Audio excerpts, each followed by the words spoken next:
突然ですが皆さん、海外で一人暮らしってどんなイメージですか？こんにちは、ダイヤル11のちえです。私は2018年の11月から約2年半、フィリピンの田舎町で暮らしています。このチャンネルではフィリピンの観光情報をメインに紹介していますが、時々は現地での生活の様子もお届けできたらと思っています。というわけで今回はフィリピンで一人暮らしをしている私が新しい家に引っ越すときは一体どんな感じなのかレポートしたいと思います。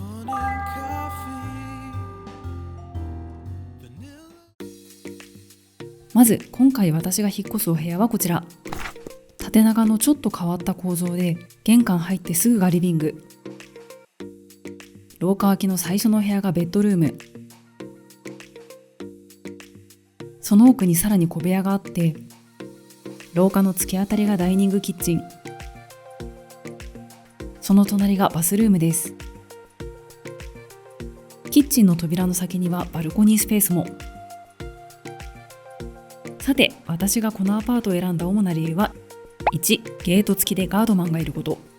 2、知り合いが近くに住んでいること。女性の一人暮らしだと特にこの辺りは非常に重要です。3、直射日光が入ってこないこと。熱帯気候のフィリピンでは日当たりが悪い方が涼しく過ごせて良い部屋になります。日本とは逆ですね。4、アパート所有のウォータータンクがあり、かつ水の出がいいこと。これもフィリピンの田舎町では非常に重要。5、インターネット回線を個人契約で入れられること。6、利便性の良い場所にあること。7、大家さんがいい人そうなこと。これは実際に住んでみないとわからないんですが、フィリピンでは大家さんとのやり取りが日本より密なことが多く、良好な関係を築けるかがとても大事だと感じます。広さも一人暮らしには十分。しかしここにも一つだけデメリットが。それは家具付きではないこと。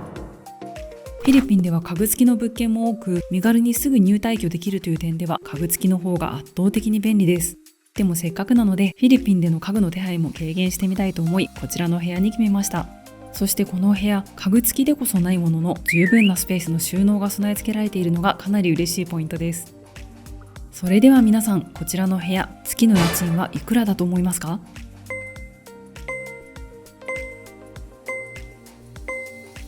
正解は1万1000ペソ、約2万5000円でした。この家賃の安さがフィリピンの田舎生活の大きなメリットの一つです。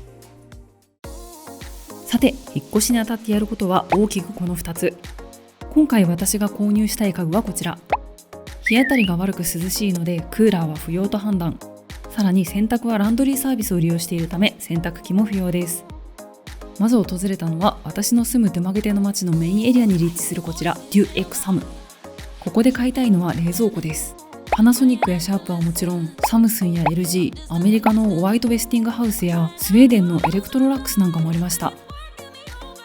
今回私が選んだのは LG のこちらの冷蔵庫。冷凍スペースが広めなのが気に入りました。お値段は配送料込みで12,295ペソ、約2万8000円です。ちなみにこちらのお店ではカード払い不可、現金のみ受付でした。これもフィリピンで結構困るポイントの一つ。そしてこちらもフィリピンの田舎あるある。配送を依頼すると高確率で地図を書かされます。たとえ Google マップに載っていたとしても地図を書かされます。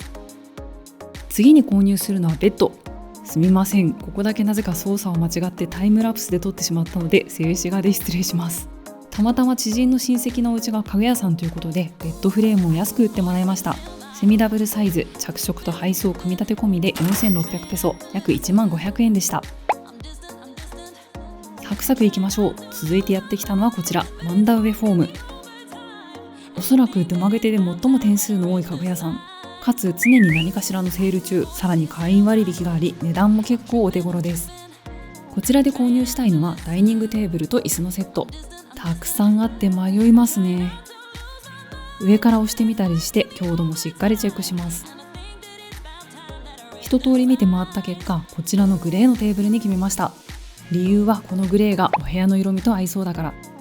こちらは椅子4脚とセットで11,390ペソ、約2万6000円でゲット。ここではさらに以下も購入。合計19,709ペソ、約4万5000円分の購入でした。それではいよいよ荷物を新居に運びます。ところでフィリピンの田舎では引っ越し専門の業者というのはおそらくいません。じゃあどうするのかというと、車を持っている親戚や友達に協力してもらったり、バンをドライバー付きでレンタルしてドライバーさんに荷物運びも手伝ってもらったりするそうです。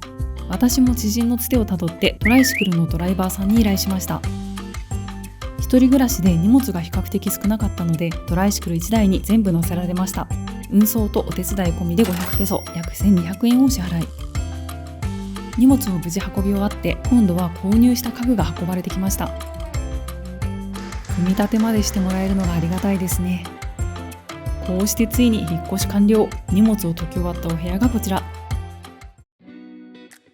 リビングは作業机と椅子を置いて仕事用のスペースにしました。この机はショッピングモールでセールしていたものを購入しました。確か1300ペソ、約3000円くらいでした。ベッドルームはベッドとサイドテーブルを置いてこんな感じに。廊下の先にダイニングセットと冷蔵庫。思った通りお部屋のピンクとグレーの色合いにいい感じにマッチしました。そしてこの小部屋は物置小屋にしちゃいました。ちょっともったいない気もしますが、その分他の部屋がすっきりしていいかな。それでは最後に今回の引っ越しでかかった費用の一覧です。以上、ざっくり10万円くらいの出費になりました。テレビ、クーラー、洗濯機、ソファーなどの大物がない分、比較的安く済んでいる方かもしれません。フィリピンでの引っ越しの様子いかがでしたか？よかったらコメントでぜひ感想を教えていただけたら嬉しいです。次回はお部屋からビーチが直結。波の音を聞きながら眠れるロマンチックリゾートを紹介します。お楽しみに。